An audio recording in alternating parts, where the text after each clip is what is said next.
Interesting subject. আমরা অনেকেই কিছু জানি, কিছু জানি না, এবং আমরা বেশিরভাগই বলতে পারেন অল্প বিদ্যা ভয়ঙ্করী হয়ে উঠেছে। 90-এর দশকে আমার সমবয়সী বা আমার থেকে সিনিয়র যারা আছেন, ইনক্লুডিং স্নেহাশিস বাবু, আমরা মনে করতে পারি 90-এর দশকে যখন কম্পিউটারের সাথে আমাদের প্রথম পরিচয় হচ্ছে, তখন অনেক প্রশ্ন, অনেক ভয়, ভীতি আমাদের সামনে এসে পৌঁছেছিল। আজ সেই কম্পিউটার কিন্তু আমাদের প্রতিজনের হাতের মুঠোয়। ঠিক সেই রকম ভাবেই আর্টিফিশিয়াল ইন্টেলিজেন্স, এআই, আমাদের সামনে কিন্তু এখন অনেক প্রশ্ন নিয়ে এসেছে, অনেক কৌতূহল, ভয়, ভীতি, কি হবে, কি করব, আমাদের কাজ এআই খেয়ে নেবে কিনা, এই ধরনের বিভিন্ন রকম প্রশ্ন সবার মাথায় এসে গেছে।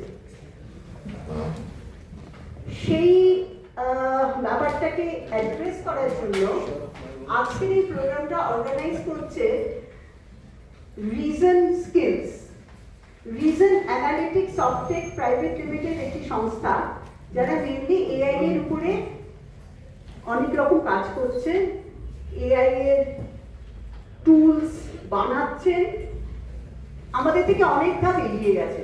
এই রিজন অ্যানালিটিক্সেরই ট্রেনিং উইং হচ্ছে রিজন স্কিলস।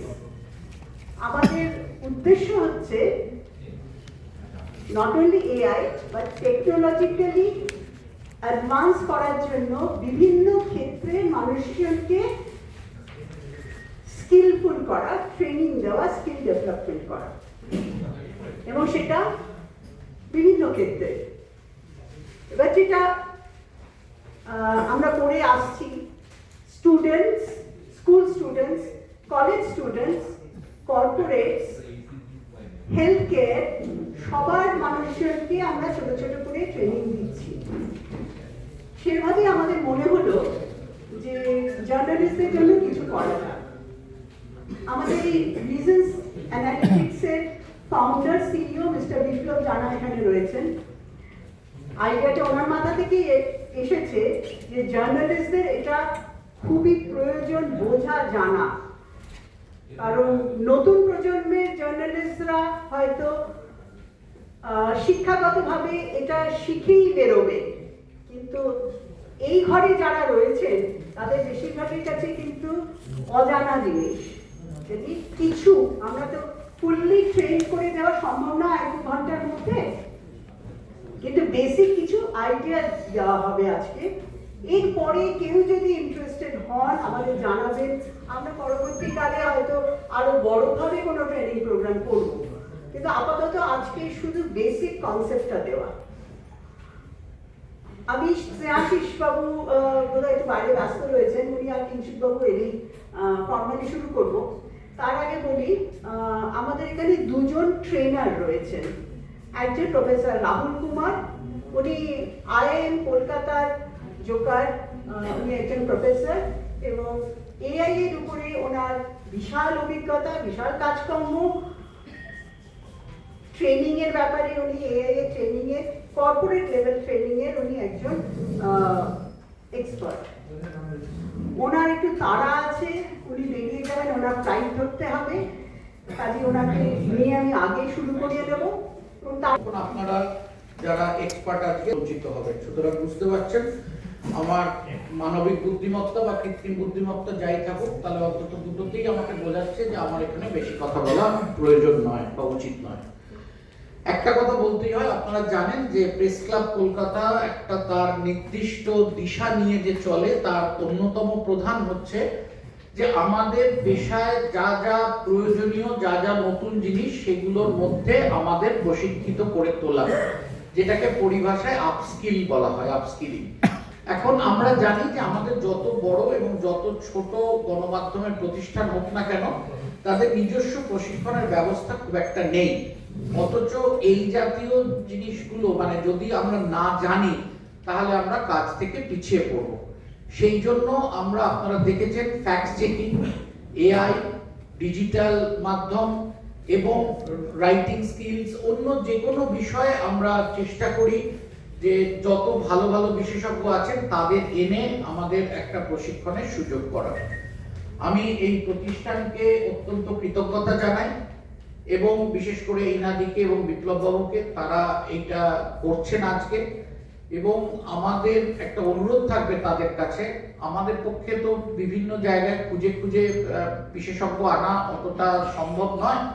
আপনারা যদি কিছুদিন অন্তর অন্তর আরো বিশেষজ্ঞদের এখানে আরো এখানে আনার সুযোগ করে দেন, আমরাও চেষ্টা করব যে আমাদের সদস্যদের এবং যারা সাংবাদিকরা রয়েছেন তারা যাতে এই প্রশিক্ষণের সুযোগ নিতে পারেন।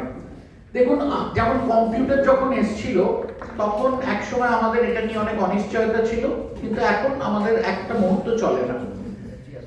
এআই যখন এসে গেছে তখন আমাদের তাকে সাদরে গ্রহণ করতে হবে, কিন্তু এই এআই কে আমরা কিভাবে গ্রহণ করবো, এটা আলাদিনের আশ্চর্যের প্রদীপের মতো। সে দৈত্য আমার ঘাড়ে চেপে বসবে না, আমি দৈত্যকে দিয়ে আমার প্রয়োজনীয় কাজ করিয়ে নেব খুব তাড়াতাড়ি, যখন আমি অন্য কাজটা করে নিতে পারছি। আজকে আমাদের সবকিছুর মধ্যে এআই এসে গেছে। একটা প্রেস বিজ্ঞপ্তি থেকে একটা খবর লেখা, সেটাতেও এআই এসে গেছে, আরো অন্যান্য। কিন্তু এআই কে আমি কিভাবে আমার সাহায্যকারী হিসেবে ব্যবহার করছি, আমার উপরে সে যে চেপে বসছে না, এবং তাকে নীতিগতভাবে মানে এথিক্যাল ইউজ আমি কতটা কিভাবে করতে পারছি, এবং আমাকে কতটা সে সময় বাঁচিয়ে দিচ্ছে, এবং আমি কত দ্রুত এই কাজটা করতে পারছি, একে আমার ব্যবহার করাটা শিখতে হবে। প্রম্পট লেখা থেকে শুরু করে হয়তো কিভাবে কাজ করে এআই আমি বুঝতে পারবো না, কিন্তু তার উপরে আমাকে রাখতে হবে আমার নিজেকে, আমার ধ্যান ধারণা বুদ্ধি বিবেচনা অভিজ্ঞতা দিয়ে। এআই যেটা দিল সেটা তো প্রথম ড্রাফট, সেইটাকে পরিশীলিত করা বা সেটাকে ঠিক করার দায়িত্ব কিন্তু আমাদের। এই জায়গাটা মানে মানবিক মেধাটা উপরে থাকবেই, কৃত্রিম মেধা তো থাকবেই, কৃত্রিম মেধাকে মানবিক মেধা ব্যবহার করবে, এবং এই দুটোর সংমিশ্রণে আমাদের গতিটা আরেকটু বেরিয়ে যাবে। যে কাজ আমাকে শুধুমাত্র টাইপ করতে হতো সে অন্তত টাইপ করে দেবে, অন্তত নিচক একটা অনুবাদ করে দেবে। কিন্তু সেই অনুবাদ যদি দেওয়া যায়, সেটা যে সঠিক অনুবাদ হয় না সেটা আমরা প্রতিদিন খুললেই দেখতে পাই। এবং মানবিক যে মেধাটা সেটা না থাকলে, আপনারা জানেন যে পৃথিবীর অন্যতম প্রধান কাগজ ডন পাকিস্তানের, তার যে কি অবস্থা হয়েছিল কিছুদিন আগে আমরা সেটা দেখেছি। ওই নিচে প্রম্পটের নিচে লেখা থাকে তুমি কি এটাকে পাওয়ার পয়েন্টে চাও বা আরেকটু অন্যভাবে করে দিতে চাও, সেইটা শুধু কাগজে, খবরের কাগজে ডনের মতো কাগজে চেপে বেরিয়ে গেছে। সুতরাং মানুষের একটা গেটকিপিং রোলের একটা জায়গা আছে। আমরা ভবিষ্যতে এই জাতীয় প্রশিক্ষণের আমাদের প্রশিক্ষিত হতে হবে, কারণ তা নইলে আমরা টিকে থাকতে পারবো না, বিশেষ করে আমাদের মাল্টিমিডিয়ায় যখন কাজ করতে হবে। আমরা অত্যন্ত আনন্দিত, এখানে কর্তব্যরত সাংবাদিকরাও যেমন এসছেন, আমাদের প্রেস ক্লাবের অনেক সিনিয়র মেম্বার এসছেন। সুজিত রায়কে আপনারা জানেন, সুজিত আমার থেকেও সিনিয়র, অনমিত্র আছেন, পুলকেশ আছেন, ভবতোষ আছেন, দীপেন্দু আছেন, আরো অনেকে, আমি কতজনের নাম বলবো। তাছাড়া এখনো যারা পেশার সঙ্গে আছেন সেরকমও অনেকে আছেন, আরো যারা সাংবাদিকতার সঙ্গে আছেন। আমরা শুধু যে একটা ক্লাবের মধ্যে সীমাবদ্ধ রাখতে চাইছি না, নিশ্চয়ই আমাদের ক্লাবের সদস্যরা সবকিছুতে তারা সুযোগ পাবেন, অগ্রাধিকার পাবেন, কিন্তু সুযোগটা আমরা, কারণ বিদ্যা বা জ্ঞান কখনো ধরে রাখা যায় না, সেটাকে যত বিতরণ করা যায় ততই সেটা বৃদ্ধি পায়। আমি আজকের যে দুজন প্রশিক্ষক এসেছেন তাদেরও প্রেস ক্লাব কলকাতার পক্ষ থেকে আমাদের আন্তরিক কৃতজ্ঞতা জানাই, অভ্যর্থনা জানাই, এবং বিপ্লব বাবুকে এবং ইনাদিকেও আমার কৃতজ্ঞতা জানাই।